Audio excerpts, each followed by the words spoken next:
가난한 사람이 빨리 죽을 수밖에 없는 이유. 가난하면 추울 때 추운 데서 일하고 더울 때 더운 데서 일한다. 오늘 제가 절대로 특정 직업에 대한 가치, 윤리 이런 이야기도 아니고 그것을 제가 평가할 위치도 아님을 절대로 오해를 하지 않아 주셨으면 좋겠다는 다시 한번 말씀드리면서 전달하는 포인트를 명확하게 하기 위해서 조금 썸네일 또 제목 자체 또 첫 시작을 조금 세게 말씀드렸습니다. 죽는다는 단어 또한 제가 사전적인 의미보다는 상징적인 의미겠죠. 영상 끝에 아마 끝까지 한번 봐주시면 이해가 좀 가실 것 같습니다. 꿈과 희망에 가득 찬 이야기고 긍정적이고 밝고 감성적이고 감정적인 아름다운 이야기는 안 될 것 같습니다. 현실을 직시하고 차갑지만 또 냉정하지만 이성적이지만 있는 그대로 제 생각을 한번 말씀드려볼까 합니다. 저는 예전에 영상에서 한 두세 차례 말씀드린 것 같아요. 제 고향은 경북 의성 촌입니다. 촌, 리 출신이죠. 읍면 리 중에 그 집성촌인데 고조의 고조고고 그 전에 할아버지 때부터 계속적으로 할아버지 아버지 제가 예전에 국민학교라고 그러죠. 국민학교 1학년 때까지 제가 살다가 거기서 농사 지었죠. 그래서 대구로 이사를 오셨습니다.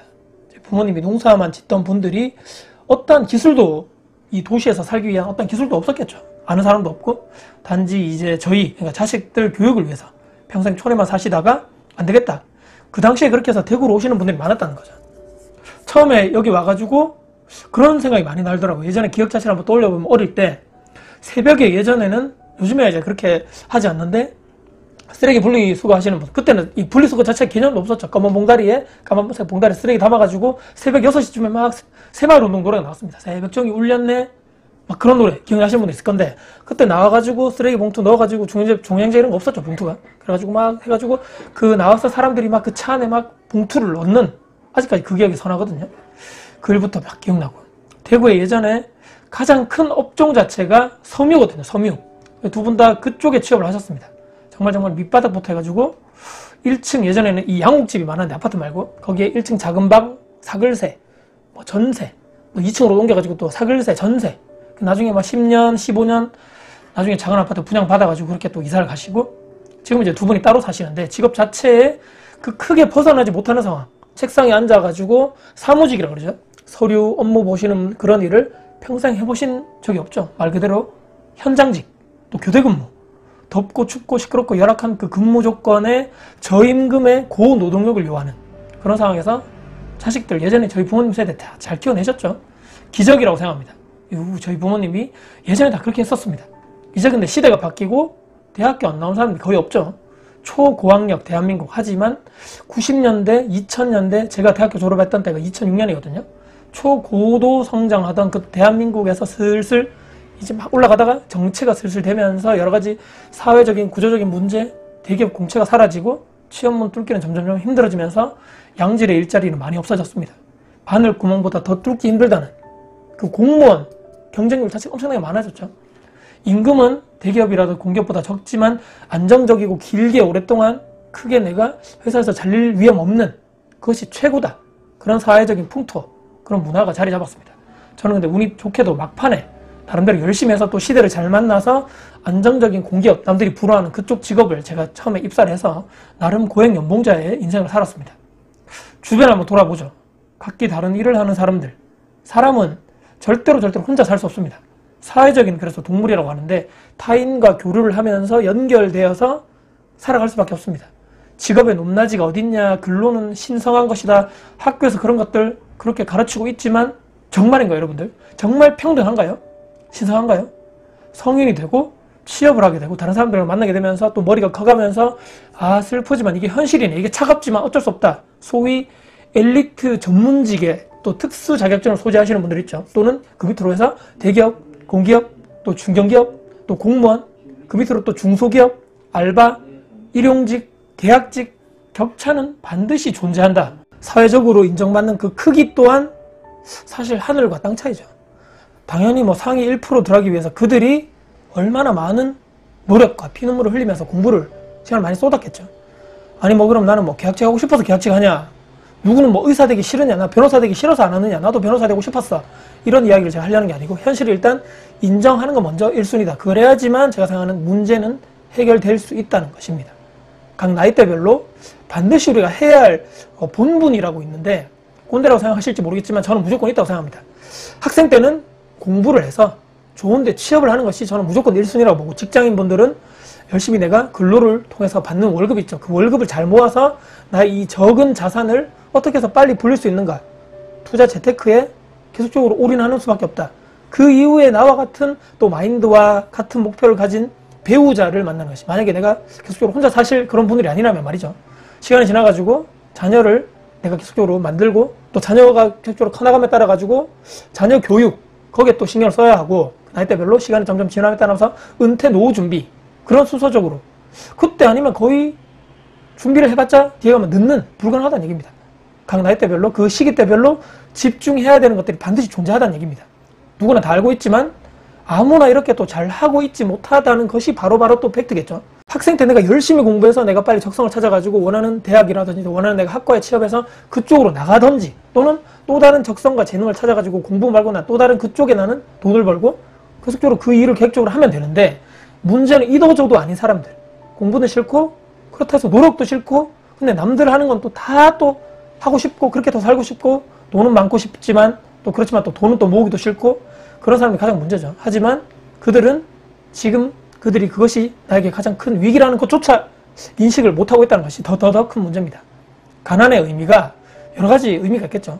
이 물질적인 가난, 또는 뭐 시간적인 가난, 정보의 가난, 또는 육체적인 가난, 정신적인 가난 등등 여러 가지 의미가 내포하고 있습니다. 정말 돈이 없어가지고 연봉이 낮은 회사에 취업을 해서 돈을 모으는 것조차 상상하지 못해. 이런 경우는 돈을 모아서 언제 그것을 시드를 바탕으로 해서 내가 투자 재테크를 할 것인가. 이것이 바로 이런 물질적인 실제적인 가난이고, 시간적 가난은 어떻습니까? 저소득 고강도에 내가 근로를 해야 된다. 그런 회사에 내가 취업했죠. 아까 제가 잠깐 말씀드린 저희 부모님의 그런 근무 조건 어떻습니까? 회사에서 모든 에너지를 다 쏟아붓고, 근데 투자 재테크 공부가 과연 가능할까요? 돈이 있는 사람들은 돈으로 시간을 사지만 가난한 사람들은 그들의 시간을 바쳐가면서 돈으로 바꾼다. 그래서 시간적인 가난, 나에게 그런 시간적인 가난이 있다면 더 힘들어진다. 또 정보의 가난 어떻습니까?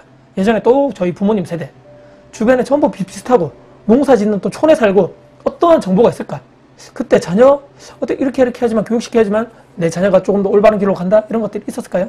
입시 관련 정보 없었다는 얘기입니다. 또 사자 집안, 계속 그쪽 집안의 자녀들이 사자가 나오는 그런 것들 또한 정보의 힘을 무시하지 못한다는 안타까운 또 이런 현실입니다. 내 주변에 전부 나와 비슷한 정보를 가진 사람들 뿐이라면 과연 내가 발전 가능할 수가 있을까? 이것 또한 인맥의 가난함으로 연결될 수밖에 없다. 또 육체적인 가난이 있겠죠. 건강입니다. 건강.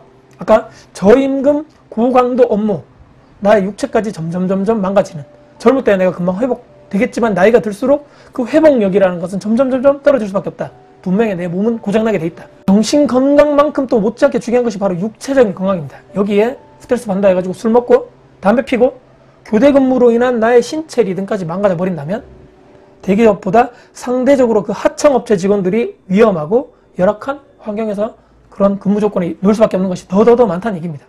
여기서 근데 아까 말씀드린 이 정신적인 스트레스까지 더해진다면 오래 사는 건 여러분들 기적 아닐까요?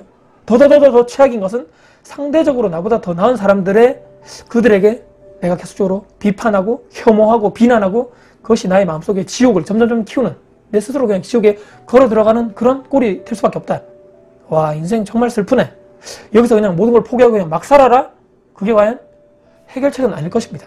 인생은 원래 그런 것이고, 어떤 선택하던 간에 그 모든 책임과 의무가 따르고, 슬픔, 기쁨, 좌절, 분노, 노여움, 놀람, 이런 것들이 모든 것이 짬뽕되어 있는 것이 바로 인생이다. 공부, 취업, 일하고, 결혼해가지고 애 낳고 키우고, 나중에 나이 들어가지고 은퇴 노후, 이 모든 것들이 인생의 큰 과정인데, 큰 문제 없이 굴곡 없이 잘 해낸다. 이건 또한 실로 기적입니다. 자, 욕심을 버려라. 다 내려놓아라. 공술의 공수거다. 자연인으로 살면 되지 뭐. 이렇게 생각하시는 분들도 계실 거라고 보는데, 반드시 가난은 대물림 되는 것이 팩트입니다. 내 손으로 내 대에서 끊어내지 않으면 그대로 내 자녀에게 이전되는 것이 바로 가난. 왜? 내 모든 것을 그대로 배우는 것이 바로 나의 자녀이기 때문입니다. 가난, 뭐 인맥도 없고 정보도 없고 좋은 학벌에 내 주변에 아무도 없고 좋은 직업도 없고, 그래서 돈을 벌지 못해 더군다나 건강까지 나빠져서 이 모든 것이 함께 온다면 이거 모든 것이 악순환의 반복입니다. 인간답게 살기 위해서, 행복하게 오랫동안 살기 위해서 반드시 여러분들은 그 나이 때, 그 시기 때 해야 할 일을 제대로 맞춰놓지 않는다면 얼마지 않아 가난이라는 반갑지 않은 불청객이 반드시 나를 찾아온다. 여러분들 찾아간다. 지금도 이미 가난하다, 내 손으로 그 가난을 영원히 지워버려야 한다는 것이 오늘 제가 말씀드리는 요점입니다. 마지막 선택의 가난함이 있더라고요. 음식점을 갔는데 좀 더 싼 메뉴, 아이들 옷을 사러 갔는데 신발 사야 하는데 얘들 곧 크는데 뭐 딱 맞는 거 살 필요 있어, 조금 더 큰 거 사야 되겠다, 맞지 않는 것을 사야 하는 일, 여러분들 분명히 겪으셨을 일인데요. 저 또한 이런 선택, 가난을 되풀이하고 싶지 않아서 오늘도 최선을 다해서 열심히 뛸 예정입니다. 여러분들도 같이 저와 같은 목표, 목적을 가지고 지금 할 수 있는 최선을 다하자는 여러분들 마지막에 당부드리면서 오늘 영상 마무리할까 합니다. 오늘 영상 여러분들께 도움이 되셨다면 구독, 좋아요, 알람 설정, 댓글 주시고요. 영상 주변 분들께 공유될 가치가 되신다면 널리 공유 부탁드리겠습니다. 다음에 도움 드릴 수 있는 영상 가지고 찾아뵙겠습니다. 지금까지 다코TV의 다코스였습니다. 감사합니다.